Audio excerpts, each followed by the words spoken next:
Surabaya itu sejak waktu yang lama ngomong, Ustaz kapan Ustaz lama nggak pernah tablik akbar nih, kita mau masuk Ramadan nih Ustaz. Seperti itu.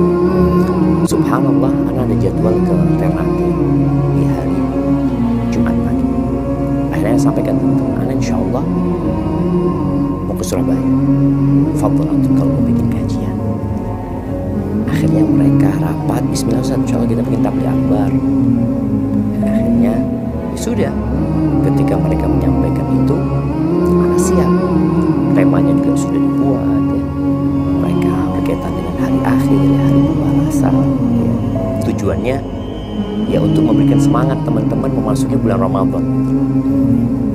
Dan ketika mereka mengatakan insya Allah tablik akbarnya di masjid Salam, anak berpikir insya Allah ada masalah karena udah berulang kali kajian di situ, ada masalah gitu loh. Sudah bismillah. Cuma sehari sebelumnya akhirnya anak dapat kiriman surat yang dilayangkan oleh saudara-saudara kita dari Banser. Anak Ansor bukan saudara. Iya, GP Ansor itu anak dapatnya bukan dari teman-teman panitia malah, dari salah satu ustaz di Jakarta. Dia kirim ke anak. Dalam hati anak, insya Allah mudah-mudahan bisa dikomunikasikan, insya Allah bisa lanjut.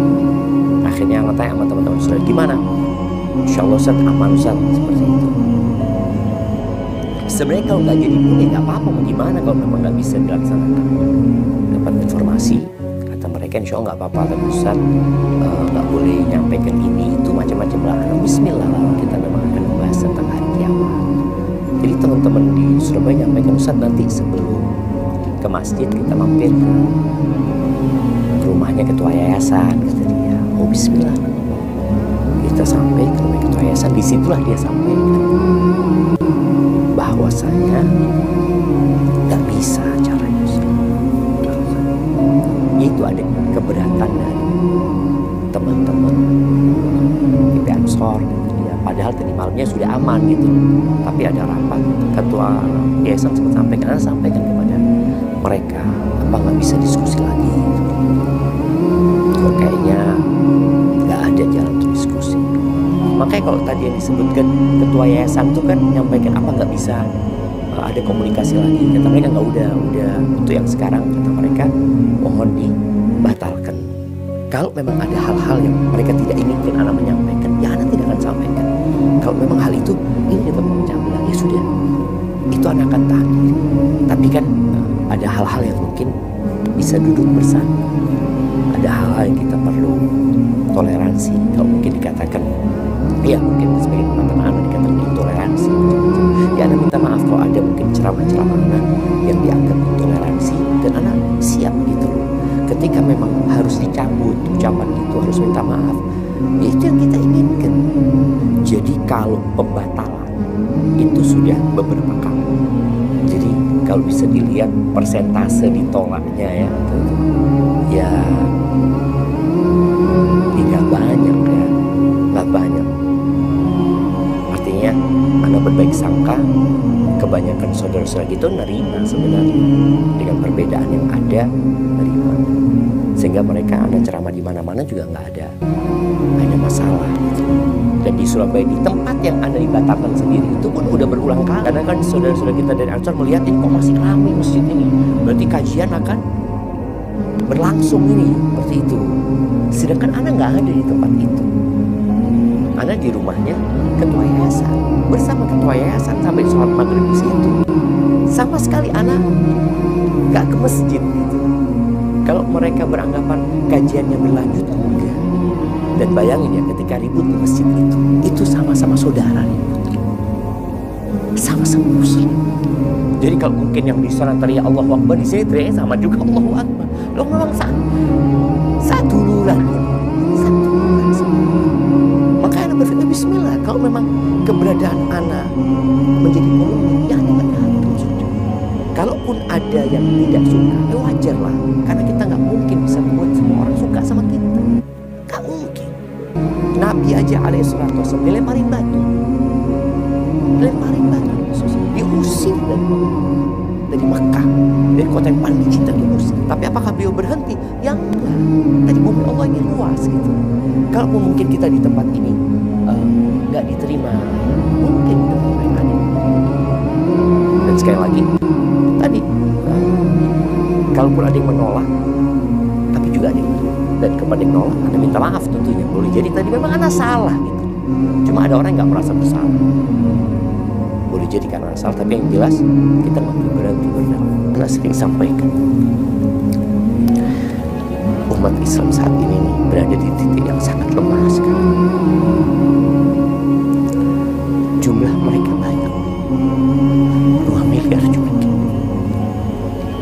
Saudara kita di Gaza, di pantai, kita nggak bisa berbuat. Kita ribut dengan perkara-perkara yang seharusnya tidak kita ribut.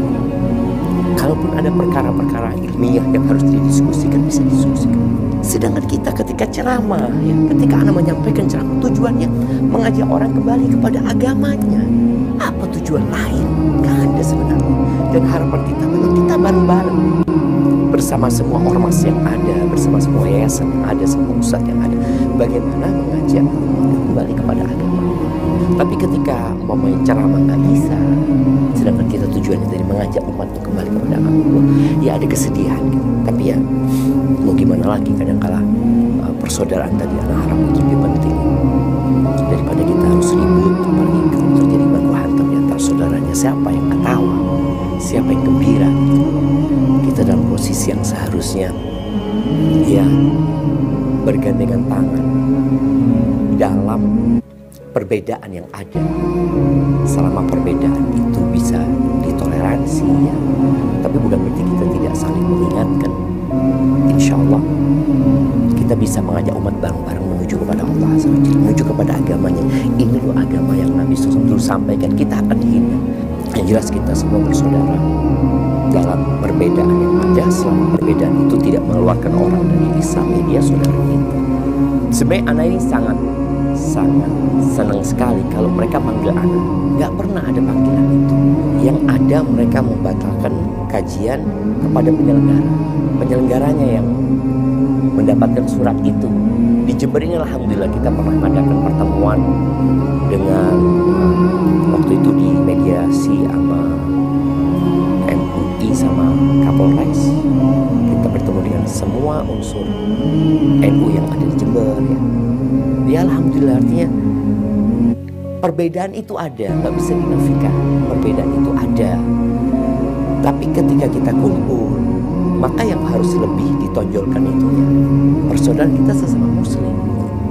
Dan alhamdulillah bisa disebut STDI kita punya kampus di sini ya. Alhamdulillah sejak tahun 2007 ya, 2010 dapat izin sampai sekarang pun diterima di masyarakat. Yang mungkin awal-awal mereka tak paham ya, dilihat jemputannya aliran apa ya. Sampai anak pernah khutbah nikah di Jember ini.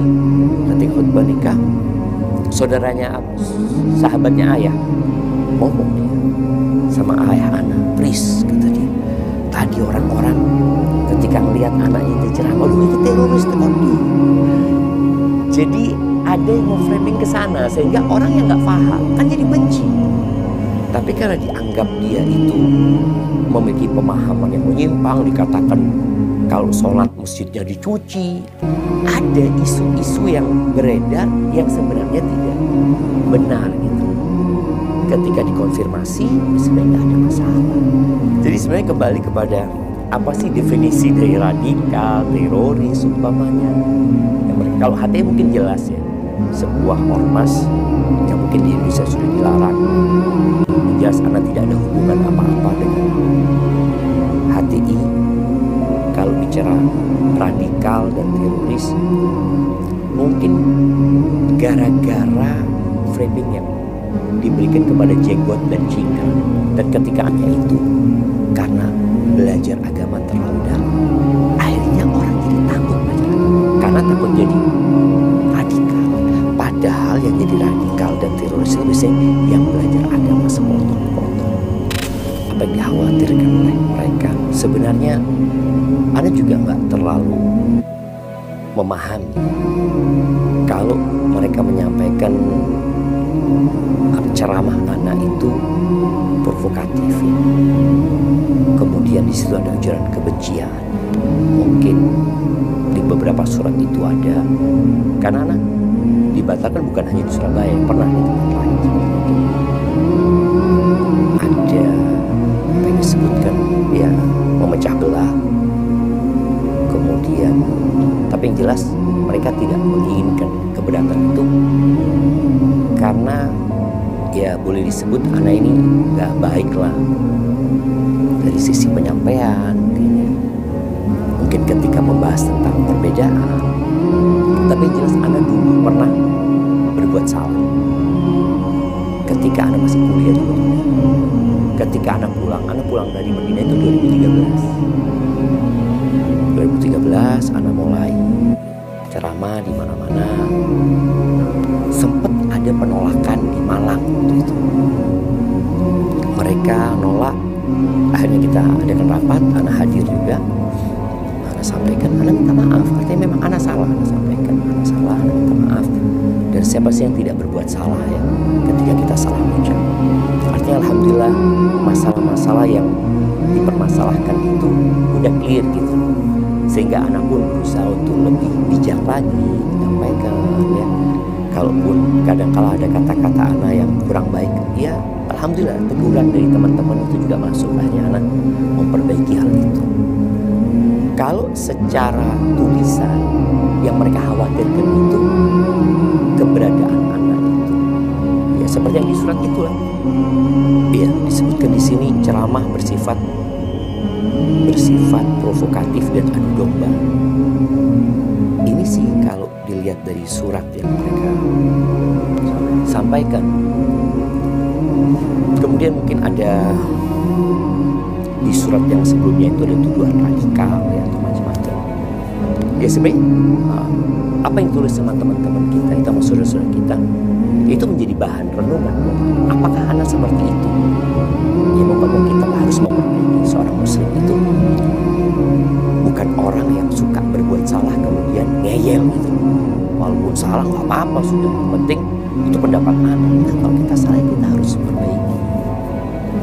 Cuma yang anak herankan tadi sebelumnya kajian di situ nggak ada masalah. Dan kalau memang menimbulkan adu domba keributan, sekali lagi Anda minta maaf lagi kalau ternyata setelah anak ceramah warga sana jadi ribut, jadi berantem gitu ya. Seperti makanya minta maaf kalau memang itu terjadi. Tapi selama ini ya mungkin Anda tidak merasakan, mungkin mereka yang merasakan. Ya manusia kadang-kadang salah ngomong gitu. Kalau salah ngomong ya pintunya adalah minta maaf, selesai sebenarnya. Dan membuka pintu maaf itu adalah salah satu sifat seorang muslim. Maka harapannya ya kita lebih dekat lagi. Dan kalau bisa disampaikan, anak hidup di Jember ya, anak hidup bermasyarakat di Jember, tetangga kita ya, dari teman-teman nahu sama mereka. Walaupun kita mungkin tidak mengikuti kegiatan-kegiatan yang mungkin nggak sepaham, tapi kita tetap saling menghargai, saling menghormati, karena ya, sesama muslim gitu ini, dan boleh jadi mereka yang benar gitu. Maka kita kan terus belajar. Artinya ketika mereka memberikan masukan, ya kita pelajarin. Kalau kayaknya enggak, kayaknya buat anak tetap yang lebih kuat pendapat yang ini. Rasa itu yang seharusnya lebih diutamakan, dan itu sudah terjadi. Yang terjadi di Surabaya itu sebenarnya nggak terjadi di banyak tempat, enggak gitu. Allah itu mengatakan, Alladzi khalaqal mauta wal hayata. Dialah Allah yang menciptakan kematian dan kehidupan. Apa tujuannya? Liyabluwakum ayyukum ahsanu amal. Untuk menguji siapa di antara kalian yang paling baik amalannya gitu. Dan di antara cara kita menjadi lebih baik itu adalah mendengarkan kritikan dari orang lain. Itu insya Allah kita akan jadi lebih baik. Tapi kalau kita nggak mau dikritik, ya kita merasa paling benar, ya kita nggak akan pernah jadi orang benar sebenarnya. Jadi sekotor apapun kita, ya kita yang harus membersihkan diri. Allah itu maha menerima taubat. Tapi manusia itu bakhil. Jadi bedanya manusia, ya manusia sama Allah. Allah itu Tuhan, Allah itu pencipta. Kita berbuat salah sama Allah pagi ini, siang nanti ulangi, besok kita ulangi. Bulan ini full dosa kita. Terus kita datang sama Allah, ya Allah aku minta maaf. Apa kata Allah? Aku maafkan. Besok kita berbuat dosa lagi, kita kata, ya Allah aku minta maaf ya Allah, aku maafkan. Kita ulangin dosa lagi, kemudian kita, ya Allah aku minta maaf ya Allah. Kata Allah SWT, "Falyaf'al ma syaa." Kalau berbuat apa saja silakan, asal kau minta maaf sama aku, minta ampun sama aku.